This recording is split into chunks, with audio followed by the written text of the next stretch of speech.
धन्यवाद आपल्याला दिला यालाही कारण आहे. समाधान वाटलं. कारण आज पांडव वीर पडून जात आहेत हा आणि त्यांना प्रतिकार आपणच केला हा म्हणून अगदी बरोबर आहे. आणि म्हणूनच मी धन्यवाद दिला. कारण हा आपल्यासारखे योद्धे या विश्वाच्या पाठीवर असावे आणि याच्यासाठी मी जो आलोय ना त्याच कारणासाठी. पार्थराज त्यांना नर नारायण म्हटलं गेलं. गोपाल कृष्ण ज्यांच्या रथावर सारथ्य कर्म करू लागला त्यावेळी तुमची जोडी जणू नभोमंडलातील चंद्र सूर्यासारखी दिसू लागते. एवढं तेज तुमच्या सामावलंय. ते धनुधारी पार्थ पांडवांच्या कटाचे कटन आहे म्हणून आज अश्वमेध यज्ञात वावरतात. तुमचे बाळवीराने अल्लड स्वभावानं आमच्याशी वाद करू लागले. आम्ही समजावण्याचा प्रयत्न केला पण शेवटी युद्धात रूपांतर झालं. ते मागं फिरले. पडद्याचा पाठलाग करू नये असं आम्हालाही कळतंय म्हणून त्यांच्या मागावर आम्ही गेलो नाही. शाबास. म्हणून वीराची वीरश्री अत्यांगी आहे हे आम्ही जाणलं. म्हणून आज प्रतिकारासाठी आमची पावलं पडली. म्हणजे प्रतिकार करण्यासाठी आम्हाला कोणत्या कारणासाठी? अश्वाच्या मुक्ततेसाठी. हा न पेक्षा अश्वाच्या मस्तकीची पत्रिका लिहिली आहे त्याचा विचार करावा. आम्ही त्याचा विचार केला आणि जातिवंत आहोत. जातिवंत मातेच आम्ही स्तनपान केलं. जातिवंत पुरुषार्थापासून आमचा जन्म झाला म्हणून आम्ही अश्वाला बंधन करून तुमच्या समोर प्रतिस्पर्धी नात्यानं केतूवर उभा राहिला. केतूवर मी तुम्हाला कमी लेखत नाही.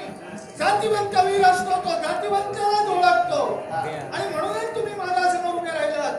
मग तेच पत्रिकेवरचा मजकूर जर का वाचलाच आहे तर त्याचं उत्तर मला द्या. आता मजकुराचा भावार्थ आम्हाला कळाला. जे बालवीरांना सांगितलं ते तुम्हाला सांगतोय. मला काही तुमच्याशी जास्त बोलण्याची हौस नाही. तुम्ही जे अक्षर रेखाटले की तुम्ही तरी भूसहान अश्व घेऊन काही मान्य केलं नाही. अश्व आम्हाला नकोच आहे पण वीराची दूषण आम्ही सहन करू शकत नाही. पार्थराज जातिवंत सर्प 12 वर्षाला थंड होतो पण जातिवंत योद्धा कधी स्वस्त बसणार नाही. सापडला तरी तो गवत खात नाही. तो मांसात खाणार.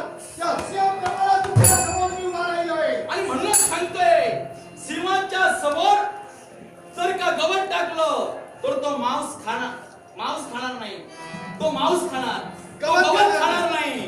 पण हत्तीच्या समोर जर का मांस टाकलं तर तो मांस खाणार नाही. तो गवतच खाणार आहे. आणि म्हणूनच म्हणतो अजान जरी कापी असलाच आहे तरी छोटीशी मुलगी त्याच्या कानात शिरल्यानंतर त्याला पंखामुळी थोडी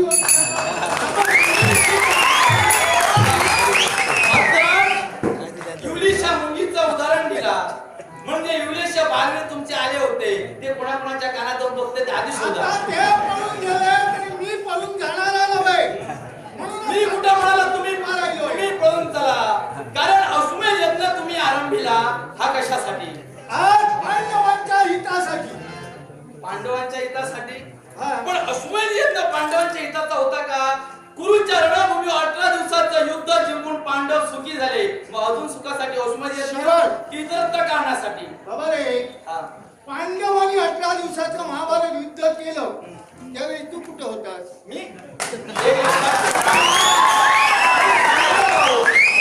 आम्ही सांगणार आहोत.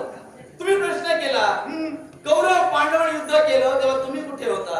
आम्ही तेव्हा बालवयात होतो. आमचा पिता सुशर्मा हा कौरवांच्या बाजूने लढला. हो आणि पळून गेला. पळून गेला नाही. युद्ध म्हटलं एकाचा जय दुसऱ्याचा पराजय आहे. तुम्ही मला प्रश्न विचारला मी तुम्हाला उत्तर दिलं मी कुठं होतो. पण माझ्या प्रश्नाचं उत्तर मिळालं नाही. तुम्ही अश्वमेध यज्ञ का करता असं मी विचारलं. तुम्ही फिरवता कशाला? आणि म्हणून मी विचारलं. हा प्रश्न मला विचारण्यापेक्षा त्यावेळी तुझा आधी जन्मच झाला होता हे मला कळलं पाहिजे. जन्मापेक्षा त्याच्या मस्तकावर तुम्ही काय रेखाटला? काय रेखाटला? गोत्र त्या पापशालनार्थ पांडवांनी अश्वमेध यज्ञ आरंभिला हे सत्य आहे. हे जन्माला येऊन कशाला वाचूनच कळतं ना. वाचल्यानंतर ते विचारू नको. पण ज्यावेळी हा यज्ञ आरंभिला त्यावेळी तू नाही.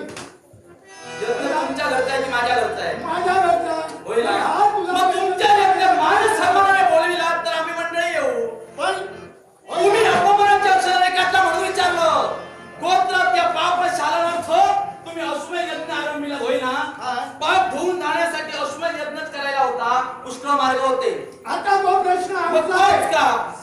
तो प्रश्न आमचा. तुमच्या प्रयत्नानुसार इतरांची हानी होते. मग पाप शालनार्थ अश्वमेध यज्ञ का? काशी क्षेत्र होतं, गया तीर्थ होतं. काशीच्या पुण्यमय भूमीत अज्ञानी ज्ञानी येऊन जातात. त्या गंगेत स्नान केल्यानंतर पाप धुवून जातात. मग तुम्ही अशी अक्षर रेखाटून जगाचा विनाश ठरविला. एकापेक्षा गया तीर्थ तुम्ही छंद अश्वमेध यज्ञ जो चालविला तो स्वार्थासाठी की दुसऱ्याच्या नाशासाठी? स्वार्थासाठी नव्हे, तुमच्यासारखे राजकर्ते या विश्वाच्या पाठीवर आहे. हे जगनिदर्शनाला निदान आले पाहिजे.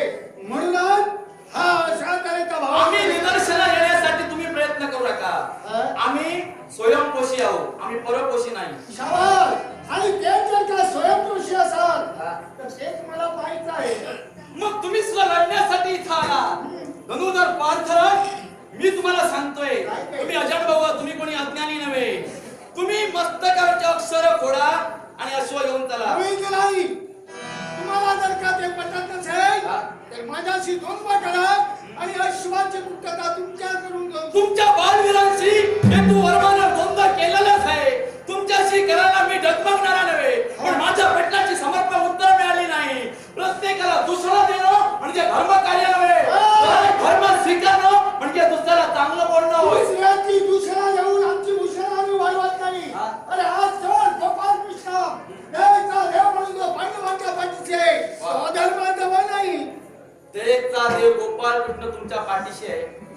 मग मला सांगा, तुमचा पुत्र अभिमन्यू चक्रव्यूहात घुसून मेला. मातेच्या उदरात म्हणे त्याने ज्ञान मिळविलं.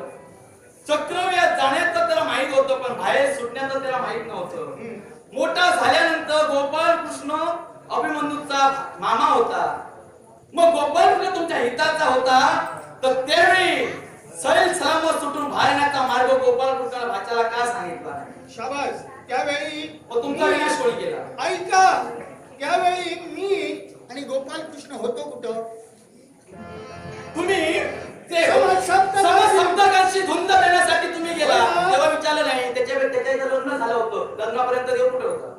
आता ज्यावेळी चक्रव्यूहात युद्ध कधी थांबलं असतं, पण गोपाल कृष्ण तुम्हाला खेळविलं, नाचविलं, हसविलं. शिवाय मामा गांधार शकुनी हे गोपाल कृष्णाचे भक्त होते. ते म्हणून गोपाल कृष्णाची भक्ती करत होते. मग गोपाल कृष्णाला गांधार मामाला जर सांगितलं असतं, कौरव हे तुमचं ऐकणार आहे, कौरवाला तुम्ही सांगा पांडवाशी युद्ध करू नका, मग हा सुद्धा दुसरा सल्ला गोपाल कृष्णाला गांधार मामाला का दिला नाही? बाबा रे, हे तुझं ज्ञान मला कळत आहे.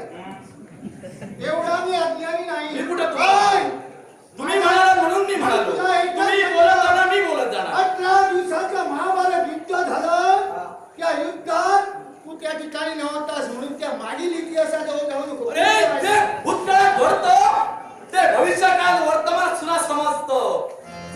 आता तुम्ही सुद्धा म्हणाला तू कुठे होता, म्हणजे मी कुठे होते तुम्हाला माहिती आहे ना, मग तुम्ही आता ते का बोलला? आता म्हणूनच विचार तुम्हाला जर भूतकाळातलं कळतं तर मला सुद्धा ज्ञान आहे. भूतकाळात घडतं तो बाल पोट सुद्धा कोंबड्या मारायला सांगू शकतो. म्हणून तुम्हाला सांगतोय तुमचा आमचा वितंडवाद नकोय. जसा कृष्ण आणि तुमच्या संवाद झाला तसा करा, न पेक्षा मस्तकाचे अक्षर फोडा.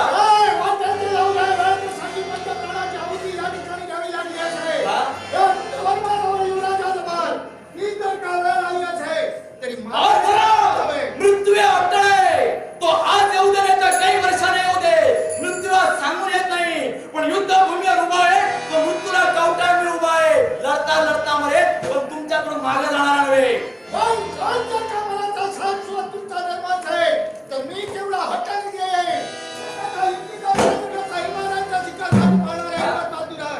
स्वतःचा विचार कर, न पेक्षा मरून मोकळा. मग तुम्ही सुद्धा शब्दांची हिमालय बांधून कीर्तीची मंदिरे उभारू नका. अशी जर बोलून कीर्तीची मंदिरं कोणी उभारली असती, जग सगळे शहाणे झाले असते. आणि तीच कीर्ती मला उज्ज्वल करायची आहे म्हणून तुझ्या समोर आज उभा राहिलोय. पार्थ, तुम्ही असा धरून आले पार्थ, पण मी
त्या मागोमाग या दोन बाजूंना द्वंद्व करावा लागला खाऊ आणि हीच संधी त्या पाच राजांनी एक शब्दही बोलू नकोस.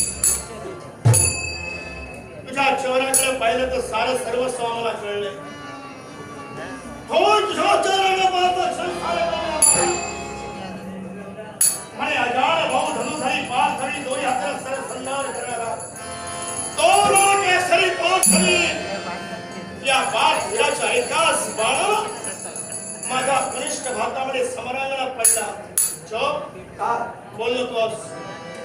याला करतोय दादा आपण का बोलतो रणांगणाचं असताना माझ्या मुखाने शब्द मार पडले. वीर हो पांडव म्हणे सर्व सामान्य नव्हे. 18 दिवसाच्या महाभारत युद्धाच्या पुढे चिरण भूमी लागली. अतिरथी बहरतीला धारती पडल्या. त्या पांडवाला युद्ध करा असताना एकत्र युद्ध करा. एकीचं पोट काय असतं तुला कळलं पाहिजे.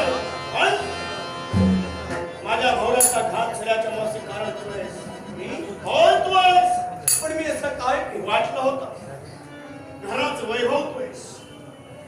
अरे तुझ्याबद्दल मला स्वाभिमान होता. पण आज मातीमूळ झालंय सर. का याला कारण आहे तू आरोपी आहेस. मी हो तू तो म्हणा तू आरोपी आहेस. काय बोलता याला कारण तुला कोणीतरी राजा म्हणावं. जगात मोठेपणाचा टेपा निर्माण या साऱ्या जगतानं तुला राजा म्हणून संबोधावं. अरे युवराज पदाचा अवमान माझ्या कनिष्ठ भाताला होता आणि तो बहुमान तुला मिळवा या महत्वाकांक्षेनं का एका क्षात्र तेजाला जातवंत कलंक आहेस तू. हो तू कलंक दादा तुम्ही काय चुकीचं केलंय? एकच तुम्हाला काय म्हणायचं? स्वार्थ स्वार्थ आहे. मनाच्या ठिकाणी ज्या स्वार्थ निर्माण झाला. अरे स्वतःच्या भावाचा मोठेपणा जगाच्या निदर्शना नाही. अरे माझ्या पश्चात तो रोज समोर बसाय.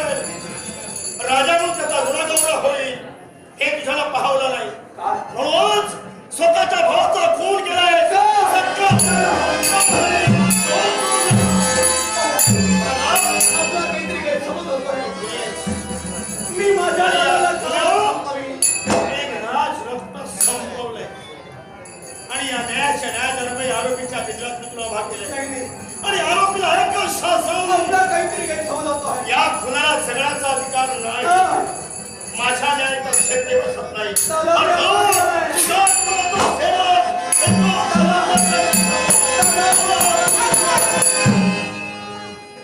काय चाललंय? महाराणी राजनंदिनी हा प्रश्न तुम्हाला विचारू नको. का विचारू नको? याला कारण आहे अर्धांगिनी आहे मी तुमची. या घराण्याला एक कीड लागली. घराण्याला हे रामच खेळ पोखरण्यापूर्वी हा पाया डळमळीत होण्यापेक्षा हा सैतान या जगात जाड झाला पाहिजे. स्वामी, जे काय घडलं ते मला कळायला हवं. एकच कारण पुत्राप्रमाणे मी सुद्धा त्याचा सांभाळ केलाय. आईचं सत्ता प्रेम भाऊ दिलंय. धक्का वैरी बांधला. ते कसं? स्वार्थ भावना माणसाचं मन केव्हा म्हणते काही सांगता येणार नाही. जेव्हा पुरंदर चरणाच्या मला स्वार्थ निर्माण झाला. जगात मोठेपणाचा टेंबा मिरवण्यासाठी अरे कोणत्या हातात कोणत्या तारणीला स्वतःच्या भावाचा खून केलाय. स्वतःच्या भावाचा? हो म्हणजे काय म्हणायचंय माझ्या तुम्हाला? पाठीला पाठ म्हणून येणारा तो माझा लाडका भाऊ राहिला. प्रणांगणात पाच मारला गेला. नाही, हे शब्द याच्या मुखाने नाही, बाहेर असं नाही होऊ शकत. कोण? नाही होऊ याच्या शकत. कलांवर माझा विश्वास होता.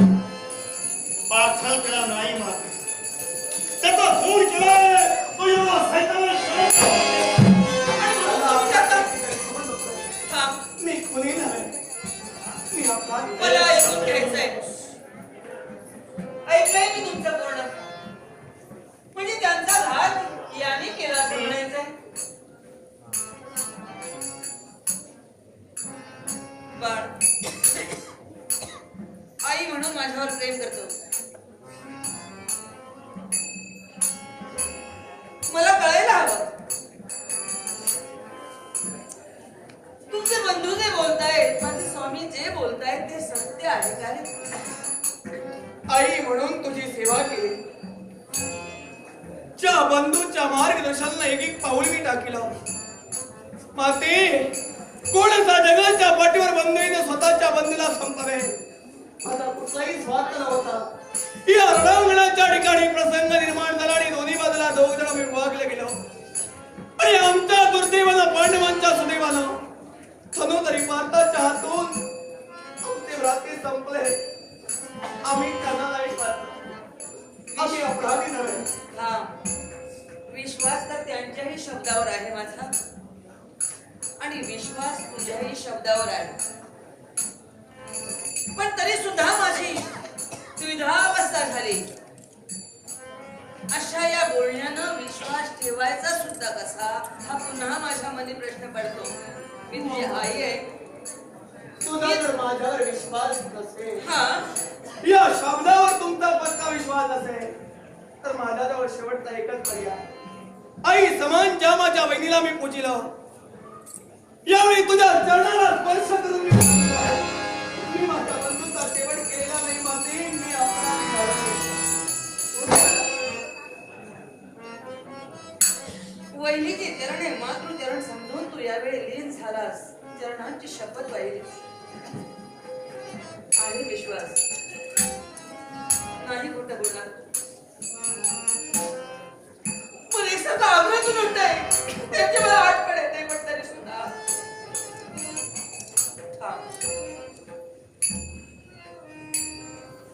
चरणांची शपथ वाहिली आरोपी वाटेल ते करू शकतो. नाही. स्वतःची मुक्तता होण्याच्या महत्वाकांक्षेला आज तुझ्या चरणाची शपथही वाहिली असेल. जसं मी त्याला विचारलं माझी मनदेवता मला पाहिजे होऊ तुमची शकते. मनोदेवता तुम्हाला काय सांगते. हा. आजच असं का होतं तुमचं हे मला कळत नाही. म्हणजे पण तरी सुद्धा माझा तोल गेलेला नाही. आजपर्यंत तुमची शिकवण त्याप्रमाणे मी जगले, त्याप्रमाणे मी माझं वर्तन ठेवलं म्हणून मी अशी खंबीर उभी आहे. हे तुमचे संस्कार माझ्यावर झाले. तुला काय म्हणायचं रे? एकच तुम्ही म्हणता ना त्याने मानिलं. तुमची पहिल्यांदा शिकवण सुद्धा तशीच होती की तुम्ही दोघांनी एकत्र राहायचं. युद्ध करायचं झालं तर एकत्र युद्ध करायचं. कारण एक काठी सहज मोडता येते पण अनेक काठ्या जर एकत्र केल्या तर समोरचा येतो त्याला मोडणं कठीण होतं. हे समजावून सांगितलं असतं हा प्रकार घडलाय. घडतो याला कारण आहे. कोणतं कारण? युद्ध काय असतं हे मी तुम्हाला सांगायला नको जन्म राजकारणात झालाय आणि म्हणून मी तुम्हाला सांगायला नकोय. एकत्र राहून ते युद्ध करत होते पण त्या दुसऱ्या बाजूने जर प्रतिस्पर्धी आला, वैरी म्हणून आला तर त्यानं काय करायला हवं? एकत्र राहून युद्ध करतील का?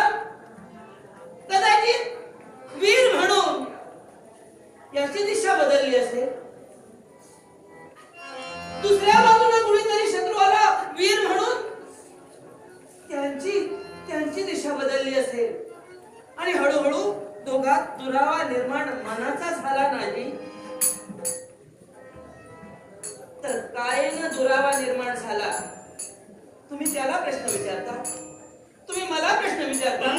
आपण दोघं जर एकत्र लढत असलो आणि समोरून जर वैरी आला तर तुम्ही काय कराल?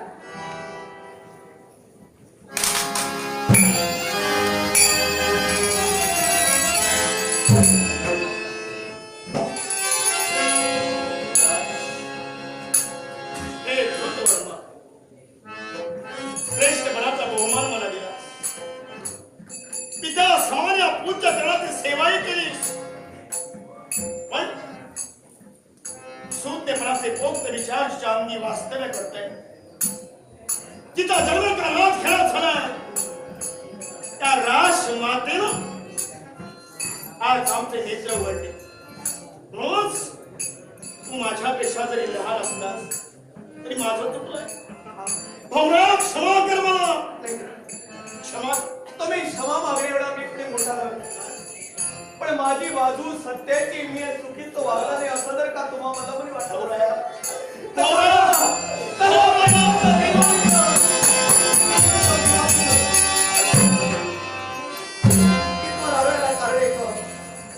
हा दुर्दैवी प्रसंग घडल्यानंतर तुमच्या आधीनं पुढील पाऊल टाकावं म्हणून आम्ही तुमच्या चरणापाशी धावलो. तू चिंता करू नकोस.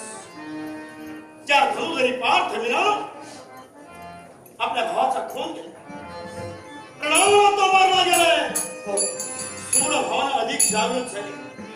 जावाला संदेश आणि आदेश ऐकला. ही आज्ञाही आहे. आज्ञा. जिथं पांडव असतील त्या पांडवाला प्रतिकार करण्याच्या महत्वाकांक्षा एखाद्या शेळाप्रमाणे निघून जा.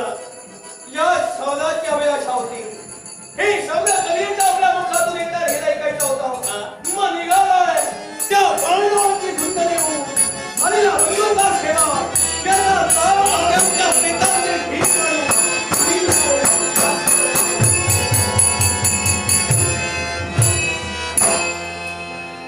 आज आमच्या प्रतिभेची जाळी आपण करून द्या.